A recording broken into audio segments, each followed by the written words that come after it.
Hey there, my name is Chris, and I'm an ex-evangelical Christian, and I'm an ex-worship pastor, and I live in Las Vegas.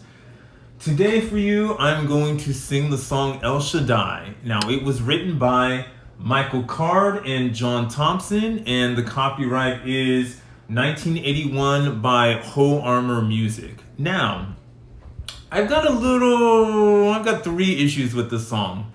And I'm going to start with singing the song, and then I'm going to tell you a little bit about it. Now, El Shaddai, even though it was written by Michael Card and John Thompson, it didn't really gain a lot of popularity until someone called Amy Grant. And if you are an evangelical Christian, you will know who Amy Grant is. She was a pop star / Christian star from the 1980s and 90s. She started singing this song at all of her concerts, and it became super popular in worship. So if you know El Shaddai and you know Amy Grant, then you definitely know this song. Again, I've got three issues with it. I will go through them after I sing the song for you. So here we go. El Shaddai, El Shaddai, El Elyon Adonai. Age to age, you're still the same by the power of the name. El Shaddai, El Shaddai, El Kokona Adonai. We will praise and lift you high, El Shaddai. So I pre-recorded this, so I'm gonna let it continue to play as I describe the issues I have with this song. So, first of all, this song is in Hebrew, and it's actually quite beautiful. It's a lovely tune. It has intervals that are kind of catchy.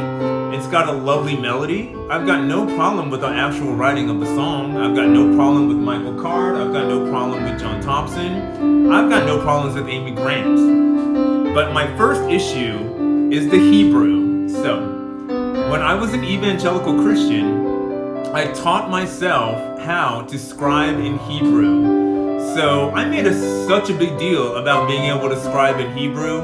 But again, I'm an artist, and any artist who's taken a calligraphy class, because I can do perfect copperplate handwriting, any artist who knows calligraphy can be a scribe. So I know Hebrew that much. I'm sorry my Hebrew was really shoddy. My pronunciation isn't as pretty as it could be. But my first issue is, I can scribe in Hebrew, and it is yet one of my 101 useless skills that I picked up from evangelical Christianity. So that's my first issue. My second issue is the first line, El Elyon Adonai. So, Elyon is the Most High God, and even in Semitic texts, Elyon, the Most High God, had sons, okay? The funny thing about Bronze Age Hebrews is they lived in the land of Canaan, and they took traits from the gods of the land of Canaan, and they attributed it to their God Yahweh. So if you read the Old Testament, you'll notice that there are several names for God the Father. Amazingly, the Hebrews took the god Elyon, which is the king of all gods, and they attributed all of the works of Elyon, the king of all gods, to their own God Yahweh. Now, why would I say such a thing? Well, if you've ever studied archaeology, anthropology, you would know what the Ugaritic texts are. Now, the people of Canaan, they have holy texts that date back almost 1,000 years before Hebrew texts, before Semitic texts in the land of Canaan. And in the Ugaritic text, it has the mythologies of the gods of the land of Canaan. And Elyon, the Most High God, had 70 sons.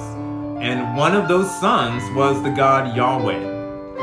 So when the Hebrews came into power in the land of Canaan, they took the traits in the name of the god Elyon, and they took their god Yahweh, and they melded them together. Now, again, the Hebrew text, or at least the Torah, it ranges from about the 6th to 5th century BCE. The Ugaritic texts predate the Bible, the earliest books of the Bible, by 800 to 900 years. So Elyon, the king of all gods, predated Yahweh.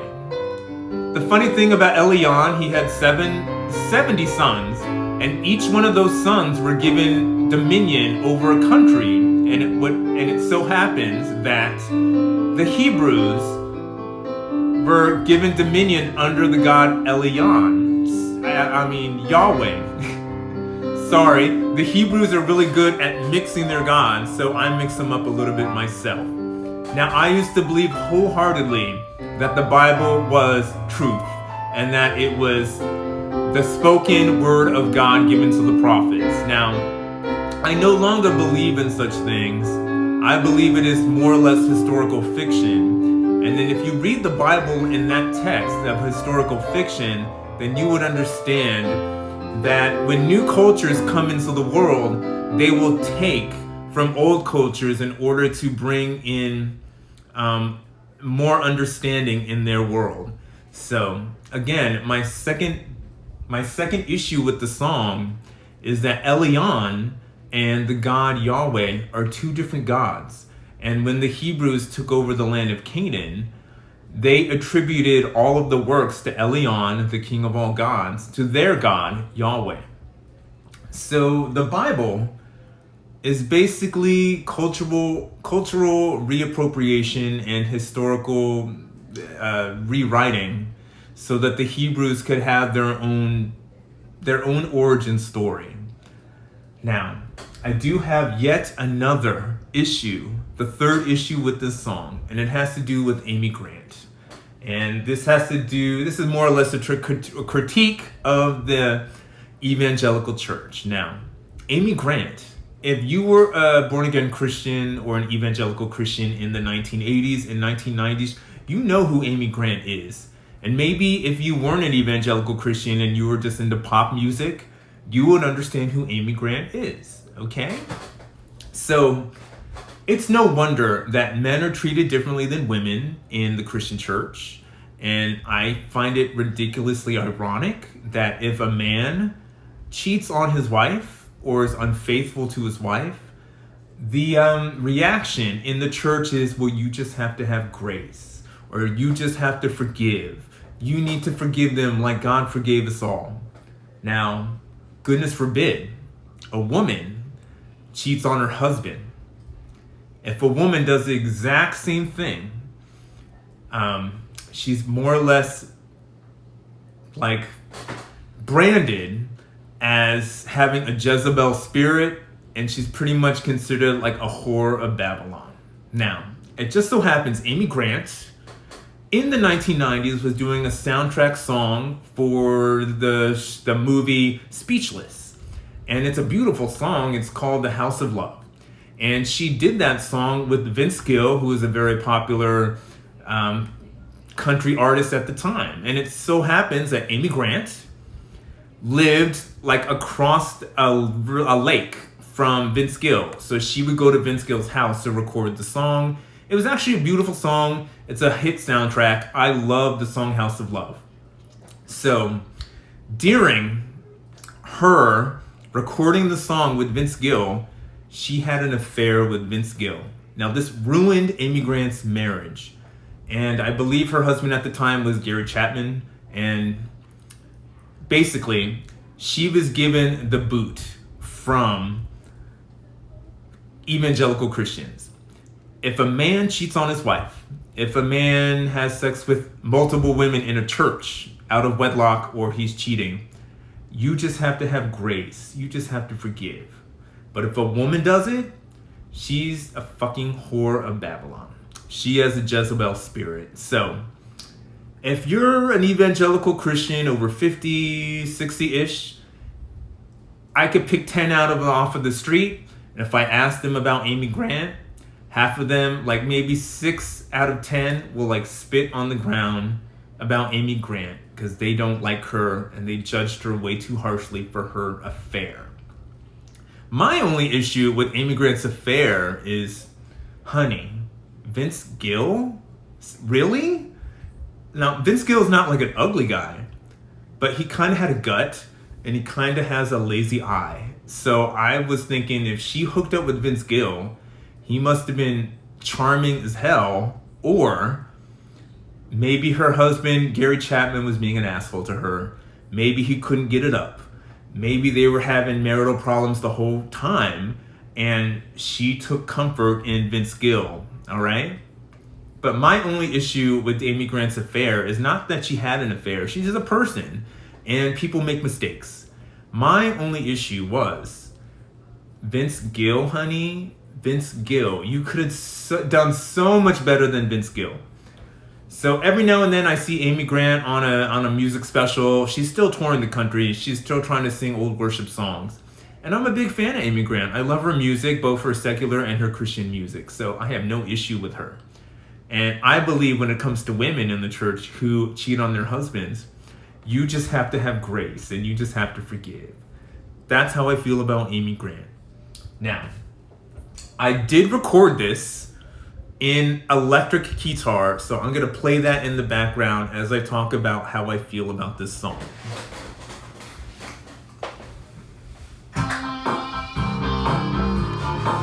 El Shaddai, El Elyon, Adonai, age to age you're still the same, by the power of the name El Shaddai, El Shaddai, Ekonkona Adonai. We will praise and lift you high, El Shaddai. Again, it's a groovy song. It's got a cool kick to it. It's got a hook. It's not hard chords. It's pretty darn simple, but at the same time, it has its charm. So that's why I'm playing it electric and I'm playing it acoustic on the piano. I've got much love for this music, even though I feel that I will never sing praise and worship to the God of the Hebrews again. I'm very happy to be an agnostic skeptic. I used to believe blindly by faith, but now I've embraced the world of science and reason, and I just need a little evidence if I'm supposed to believe in something. I'm a big fan of archaeology and science and anthropology, so it really bugs me that I let this slide for so long, that I didn't do historical research on the Bible while I was a Bible-believing believer. So, if you are a Christian, I would pose to you a challenge to research the history of the Bible. You might be shocked to hear that the timeline of the Bible doesn't line up with history. The stories in the Bible don't line up with history. The Exodus doesn't show up in any Egyptian historical writings. The New Testament doesn't line up with the first century writers of the time. There are no corresponding writers outside of the Bible that can confirm any of the stories in the New Testament. The 4 writers of the Gospels are anonymous, and they were not eyewitnesses to Jesus Christ. They were not contemporaries of Jesus Christ. They were 4 anonymous, maybe aristocratic Greeks who wrote the oral stories that they had probably heard from Christians of the late 1st century. And people don't seem to understand that the Apostle Paul, he wrote his letters before the Gospels. So he didn't write his letters in the effect of, I'm going to tell the story of Jesus, how he was born, how he died on the cross. He didn't confirm anything. Paul had his own religious experience, supposedly, and he wrote down what he saw, or felt, or what he says he saw, or what he says he felt. But again, they weren't eyewitnesses to Christ. They didn't know the man, and there's no way you can confirm miracles or that the man was a deity without maybe contemporary confirmation. So being an agnostic skeptic, I just need a little bit more if I'm going to believe in a religion that calls for me to give up everything and give me back nothing in exchange. I hope you dig my mix, by the way. I am having a lot of fun playing these old Christian songs, even though they're not really in my heart anymore. I think the next song I'm going to do is Friends by Michael W. Smith, and I do have a story behind that as well. Hugs, health, happiness, reason, and science from Chris in Las Vegas, Nevada. Everybody, stay true to yourself out there. Big hugs. El Shaddai, El Shaddai, El Kokona Adonai.